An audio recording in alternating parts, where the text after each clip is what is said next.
नमस्कार, मैं हूं आपके साथ श्वेता झा। शाम के 7 बज चुके हैं और 7 गुड न्यूज के साथ हम हाजिर हैं। हम आपको आज की 7 गुड न्यूज के बारे में बताएंगे और सबसे पहले बात आज की सबसे बड़ी गुड न्यूज की करेंगे। भारतीय क्रिकेट कंट्रोल बोर्ड ने यानी कि बीसीसीआई ने T20 विश्व कप 2026 में ऐतिहासिक जीत दर्ज करने वाली भारतीय टीम के लिए बड़ी इनामी राशि का ऐलान किया है। ये इनाम खिलाड़ियों के साथ साथ कोचिंग स्टाफ और टीम के अन्य सपोर्ट स्टाफ को भी दिया जाएगा।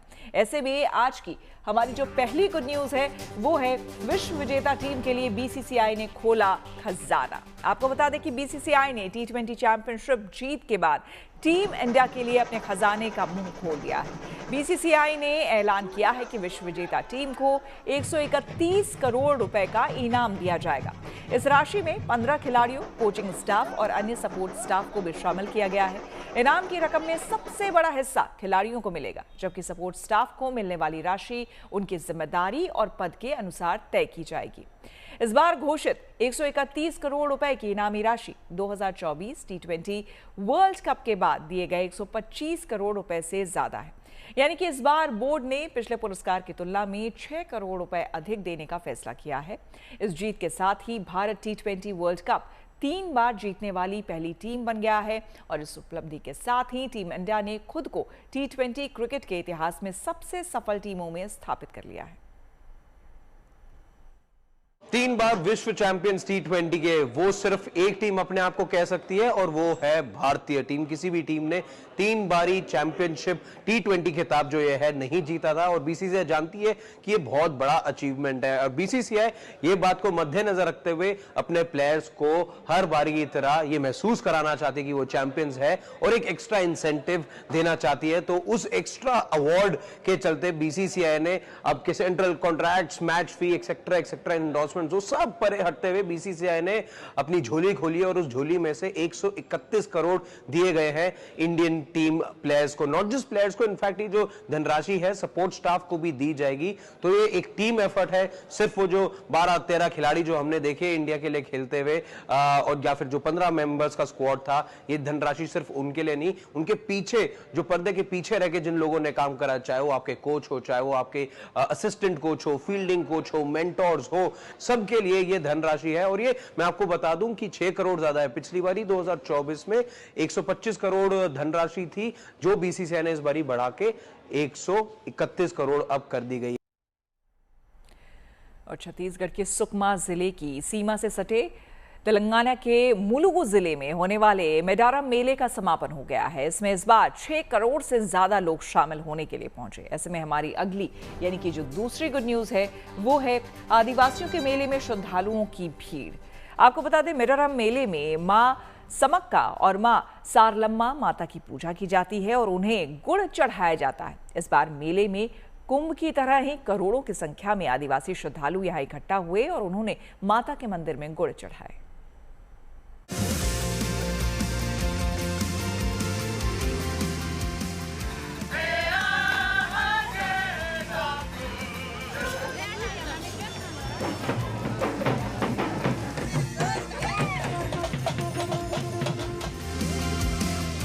छत्तीसगढ़ के सुकमा जिले की सीमा से सटे तेलंगाना के मुलुगु जिले में होने वाले मेडारम मेले में इस बार 6 करोड़ से ज्यादा श्रद्धालु शामिल हुए। इस ऐतिहासिक यात्रा में तेलंगाना के अलावा महाराष्ट्र, छत्तीसगढ़, उड़ीसा समेत देश विदेश से करोड़ों श्रद्धालु शामिल हुए। मेडारम में हर 2 वर्ष में लगने वाला इस मेले को एशिया का सबसे बड़ा आदिवासी मेला माना जाता है। इसलिए मेडारम यात्रा को आदिवासियों का महाकुंभ भी कहा जाता है। 3 दिवसीय यात्रा में माता समक्का और माता सारालम्मा को दरबार में भक्त हाजिरी देते हैं और मन्नत पूरी होने के बाद लोग अपने वजन के बराबर गुड़ का चढ़ावा चढ़ाते हैं। मेला के समय भी बहुत लोग आते हैं, करोड़ों लोग अभी भी है, तो हजारों की संख्या के अंदर वहाँ पे आपको लोग मिलेंगे देखने के लिए। और वहाँ पे प्रसाद के लिए नारियल और गुड़ चढ़ाया जाता है। गुड़ को सोना बोलते हैं वहाँ पे। वो भी कितने ही टन गुड़ चढ़ता है, उसका कोई गिनती नहीं है। बहुत अच्छा लगता है वहाँ जाने से। माता मनोकामना सबकी पूर्ण करती है। इस साल मेले में श्रद्धालुओं ने माताओं को भारी मात्रा में गुड़ चढ़ाया गया। यहाँ गुड़ को सोना कहा जाता है, जिसे श्रद्धालु माता को चढ़ाते हैं। यहाँ मान्यता के मुताबिक माताओं को चढ़ावे में गुड़ चढ़ाया जाता है, जिसके चलते लाखों टन गुड़ यहाँ प्रसाद के तौर पर इकट्ठा होता है। छत्तीसगढ़ सीमा से लगे तेलंगाना का सरक्का समक्का का ये मंदिर है। यहाँ पर 2 वर्ष में एक बार यहाँ पर मेला लगता है, जिस मेले में 3 दिनों का मेला लगता है, जिसमें करोड़ों की संख्या में यहाँ पे लोग दर्शन करने पहुँचते हैं। इस बार जो मेले का आयोजन होता है उसमें बताया 6 करोड़ से ज्यादा लोगों ने दर्शन किया। 3 दिनों में 6 करोड़ लोग आए थे। आदिवासियों का कुंभ आप इसे कह सकते हैं। आदिवासी यहाँ पर जो संस्कृति का यहाँ पर नजारा दिखता है। यहाँ पर सोना, गुड़ को सोना कहा जाता है। जो श्रद्धालु अपनी मन्नत रखते हैं गुड़ चढ़ाते हैं।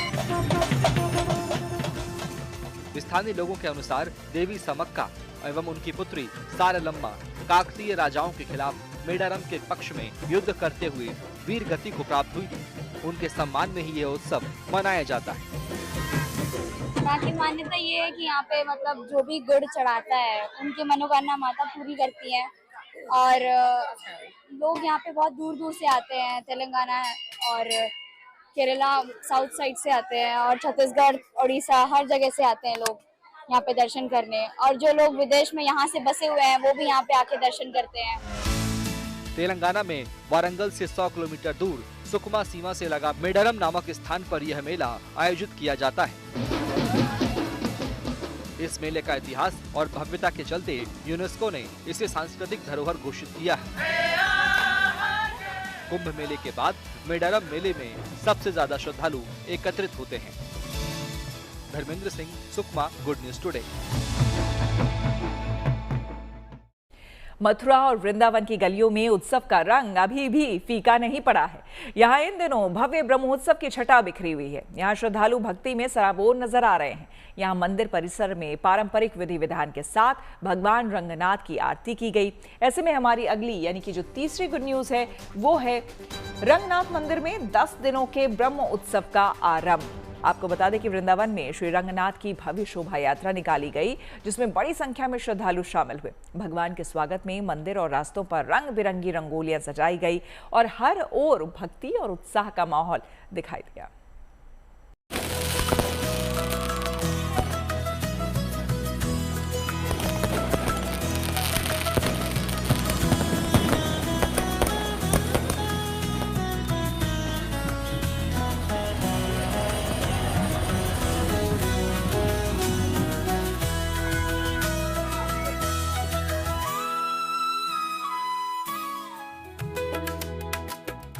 कृष्ण नगरी में भक्ति, परंपरा और आस्था का अद्भुत संगम। वृंदावन में स्थित रंगनाथ मंदिर में ब्रह्मोत्सव की धूम। भक्ति और उत्साह में सराबोर हुई कान्हा की नगरी। पवित्र और पावन नगरी मथुरा में इन दिनों अलग ही रौनक देखने को मिल रही है। दक्षिण भारत की परंपरा से जुड़ा ब्रह्मोत्सव यहाँ बड़े ही श्रद्धा, भक्ति और उत्साह के साथ मनाया जा रहा है। इस दौरान भगवान की विशेष पूजा अर्चना, भव्य शोभा यात्राएं और धार्मिक अनुष्ठान पूरे उत्साह के साथ संपन्न हो रहे हैं। भव्य दिव्य उत्सव में दूर दूर से आए श्रद्धालु भगवान के दर्शन कर खुद को धन्य महसूस कर रहे हैं। बहुत अच्छा, हम लोगों को बहुत खुशी हुई मंदिर में अंदर जाके, बहुत अच्छा लगा। क्या क्या देखा आपने यहाँ? सवारी भगवान की सवारी देखी, रंगनाथ भगवान की। और यहाँ भी जो आपकी सवारी हुई थी वो कैसी लगी आपको? वो भी बहुत बेहतरीन थी। वो देख के हमारा तो मन ही खुश हो गया। मंदिर परिसर को रंग बिरंगी सजावट और फूलों से सजाया गया है। जैसे ही भगवान की भव्य झांकी निकलती है, पूरा वातावरण जयकारों और भक्ति गीतों से गूंज उठता है। श्रद्धालु भगवान रंगनाथ के दर्शन करने के लिए घंटों कतारों में खड़े रहते हैं और उनकी एक झलक पाने के लिए उत्सुक दिखाई देते हैं। हर साल की तरह श्री रंग मंदिर में बड़ा ही धूमधाम से ब्रह्मोत्सव मनाया जाता है और आज जो है भगवान हनुमान जी की सवारी पर हैं। तो आप जानते हैं हनुमान जी भगवान राम जी के प्रधान सेवक हैं और राम जी के साथ में उनका सखा और दास दोनों संबंध है। वो गर्व से कहते हैं लोकादिनाथ रामस्य सखा दासोस्मि रामड़ा। ब्रह्मोत्सव, जिसके बारे में मान्यता है कि खुद ब्रह्मा जी ने ये उत्सव भगवान नारायण के लिए किया था, जिसे हर साल होली के तुरंत बाद बड़े ही हर्षोल्लास के साथ मनाया जाता है। 7 मार्च से शुरू हुआ ब्रह्मोत्सव अगले 10 दिन तक आयोजित होगा और इस दौरान भगवान रंगनाथ के कई अनुष्ठान देखने लोग पहुंच रहे हैं। हर एक दिन भगवान अपने सोने चांदी के बने अलग अलग वाहनों पर सवार होकर नगर भ्रमण पर निकल जाते हैं, ताकि यहाँ पहुंचा हर श्रद्धालु अपने भगवान के दिव्य दर्शन कर उनका आशीर्वाद पा सके। रावण को हुंकार के कहते हैं कि मैं राम जी का दास हूँ, मैं राम जी का सखा हूँ।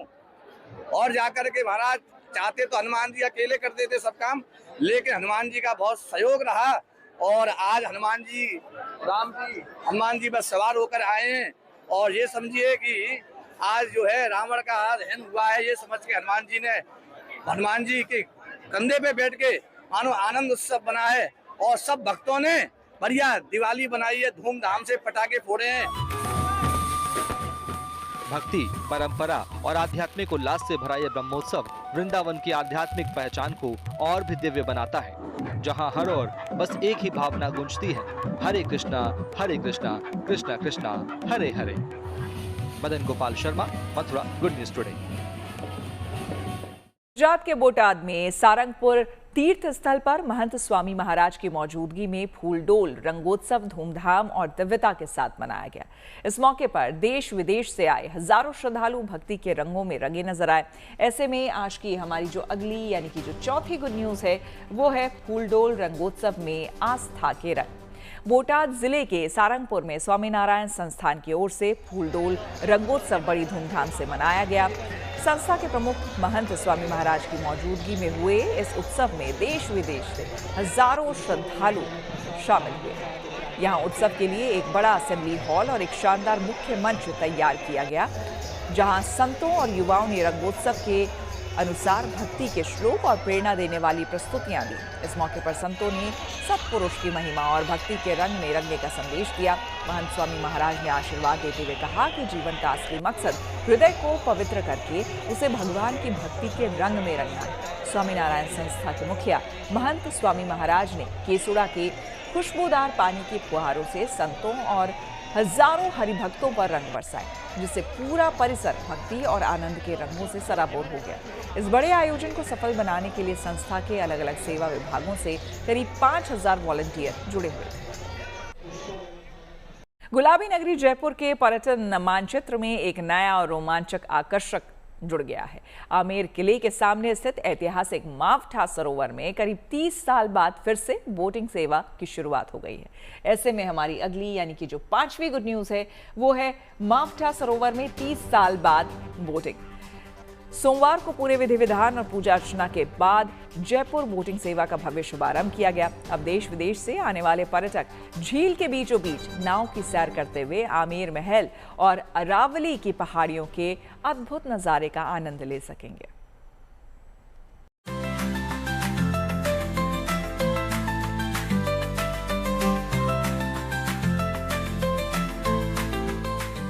शांत पानी में तैरती नावें, पहाड़ पर शांत से खड़ा आमेर फोर्ट और चारों तरफ अरावली की खूबसूरत वादियां।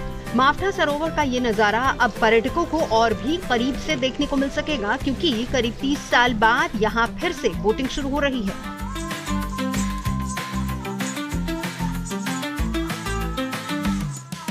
जयपुर की अगर मैं बात करूं तो जयपुर वो जगह है जो हाल ही में बेस्ट टूरिस्ट डेस्टिनेशन भी मानी गई है और यहाँ पे करीबन 30 साल बाद आमेर के मावठा लेक में बोटिंग शुरू हुई है। करीबन 50 बोट यहाँ पे लेके आई गई है, जिसमें स्पीड बोट्स भी हैं, साइकिल बोट्स भी हैं और साथ ही साथ में डल लेक की तर्ज पे आई हुई शिकारा बोट भी है, जो यहाँ पे लोगों को जो राजस्थान आ रहे हैं वो भी यहाँ पे कश्मीर की फील ले सके।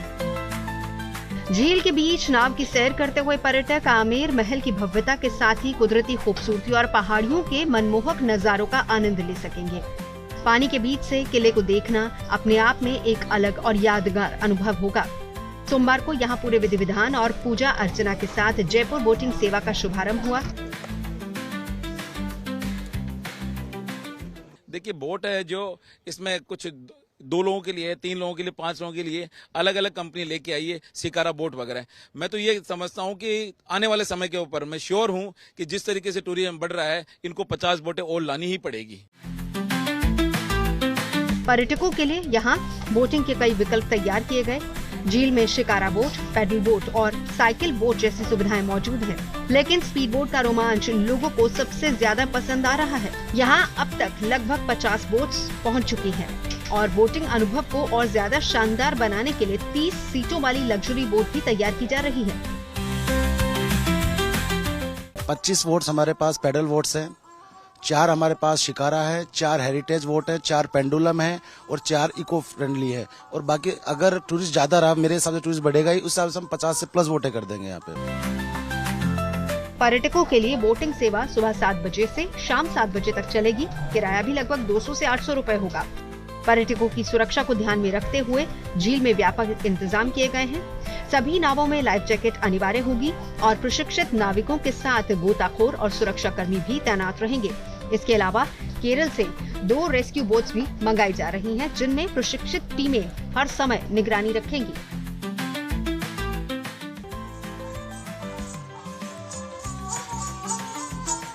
कितना खूबसूरत यहाँ से आता है। एक तरफ जयपुर का आमेर फोर्ट और दूसरी तरफ अरावली की पहाड़ियाँ। बहुत ही खूबसूरत ये व्यू है, क्योंकि जयपुर क्योंकि राजस्थान जाना जाता है अपने डेजर्ट के लिए, गर्मी के लिए, पर जयपुर ये दिखाता है कि यहाँ सिर्फ गर्मी नहीं है, यहाँ पहाड़ियाँ भी हैं, पानी भी है, फोर्ट्स भी है। तो जो संस्कृति होती है, जो कल्चर होता है, वो यहाँ पे एक साथ एक ही जगह पे अगर आपको पानी में बैठ के बोटिंग के साथ साथ देखने को मिले तो वो मजा कुछ और ही होता है। कैमरामैन मनीष के साथ rhythm Jain, good news today Jaipur.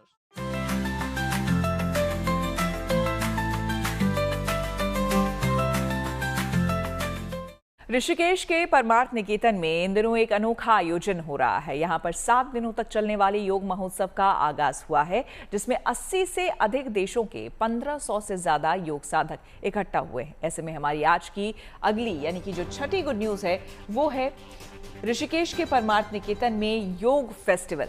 सोमवार को परमार्थ निकेतन में 7 दिवसीय अंतर्राष्ट्रीय योग महोत्सव की विधिवत शुरुआत हो गई। इस महोत्सव में देश के साथ विदेशों से आए साधक भी हिस्सा ले रहे हैं। महोत्सव के पहले दिन गंगा आरती के दौरान योग साधकों ने संगीत, योग, मलखम्ब के अनोखे संगम का भरपूर आनंद लिया। सुबह से लेकर शाम तक आयोजित योग सत्रों, आध्यात्मिक प्रवचनों, वैदिक अनुष्ठानों और प्रेरणादायक संगीत के साथ महोत्सव का पहला दिन दिव्य और प्रेरणादायक रहा। इस दौरान यहाँ पर मैथ से मिशन तक कर्म योग के रूप में जीवन जीना इस विषय पर एक विशेष सत्र आयोजित किया गया, जिसमें कई नई नामी ग्रामी व्यक्तियों ने हिस्सा लिया। परमार्थ निकेतन की गंगा आरती के बाद प्रतिभागियों ने भारत की प्राचीन योग परंपरा मलखम्ब का आनंद लिया। कुल मिलाकर अंतर्राष्ट्रीय योग महोत्सव पूरी मानवता को एक सूत्र में जोड़ने वाला वैश्विक आध्यात्मिक संगम साबित हुआ। देखिए, केवल योग गंगा नहीं, गंगा के पावन तट पर परमार्थ निकेतन ऋषिकेश में भक्ति की गंगा में लोग डुबकियां लगाते हुए दिखे। लोगों को उनका जोश, उनका भक्ति के प्रति भाव देखकर सचमुच हमारा भी दिल भर गया। लोगों की आंखों में केवल गंगा केवल सामने नहीं, लोगों के दिलों में बहने लगी, लोगों की आंखों से बहने लगी।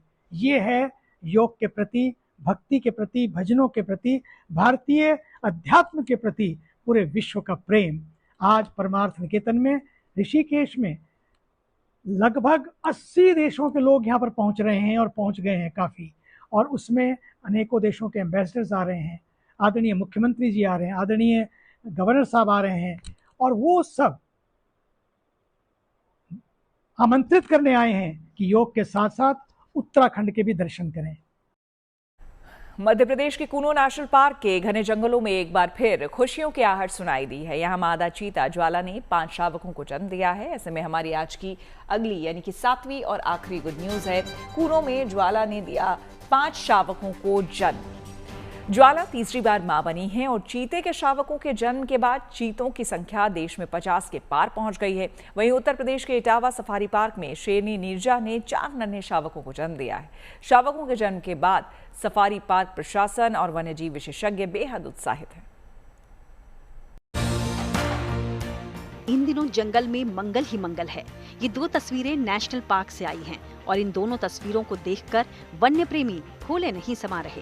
पहली तस्वीर कूनो नेशनल पार्क से है, जहां एक बार फिर मादा चीता ज्वाला ने 5 शावकों को जन्म दिया है। ज्वाला तीसरी बार मां बनी है और उसका मां बनना भी इसलिए खास है क्योंकि ज्वाला 2022 में नामीबिया से आई थी और अब वो पूरी तरह भारतीय परिवेश में ढल चुकी है। दूसरी गुड न्यूज उत्तर प्रदेश के इटावा सफारी पार्क से आई है। यहाँ नीरजा नाम की शेरनी ने 4 शावकों को जन्म दिया है। इन शावकों के जन्म के साथ ही सफारी पार्क में उत्साह का माहौल है और वन्य जीव संरक्षण की उम्मीदें भी और मजबूत हो गई हैं, क्योंकि आने वाले समय में जब ये नन्हे शावक बड़े होंगे तो न सिर्फ सफारी पार्क की शान बढ़ाएंगे बल्कि यहाँ आने वाले सैलानियों के लिए भी खास आकर्षण बनेंगे। इतना ही नहीं, कूनो में जन्मे शावक प्रोजेक्ट चीता के लिए एक मील का पत्थर माने जा रहे हैं। इसे आप ऐसे समझ सकते हैं कि कूनो राष्ट्रीय उद्यान में मादा चीता ज्वाला ने 5 शावकों को जन्म दिया है और इससे पहले पिछले महीने यानी फरवरी में मादा चीता गामनी ने भी 4 शावकों को जन्म दिया था, जिससे भारत में चीतों की कुल संख्या 53 हो गई है। ऐसे में विशेषज्ञ मानते हैं कि कूनो में बढ़ती चीतों की संख्या इस बात का संकेत है कि नामीबिया और दक्षिण अफ्रीका से लाए गए चीते अब भारत के मौसम और जंगलों के माहौल में पूरी तरह ढल चुके हैं। और कूनो में ये खुशी इतनी बड़ी है कि राज्य के मुख्यमंत्री मोहन यादव ने भी सोशल मीडिया पर मादा चीता ज्वाला और उसके शावकों का वीडियो शेयर किया है। साथ ही प्रोजेक्ट चीता से जुड़े लोगों को बधाई दी। जाहिर है, कूनो के जंगलों में चीतों के नन्हे कदमों की आहट हो या इटावा सफारी में गूंजती शेरों की दहाड़, ये दोनों ही खबरें इस बात का संकेत हैं कि अगर संरक्षण के प्रयास लगातार जारी रहे तो वन्य जीवों का भविष्य सुरक्षित बनाया जा सकता है। श्योपुर से खेमराज दुबे और इटावा से अमित तिवारी के साथ bureau report, good news today. तो इसी के साथ 7 बजे 7 गुड न्यूज में मेरे यानी कि श्वेता झा के साथ फिलहाल इतना ही। देश दुनिया की तमाम पॉजिटिव खबरों के लिए देखते रहिए गुड न्यूज टुडे।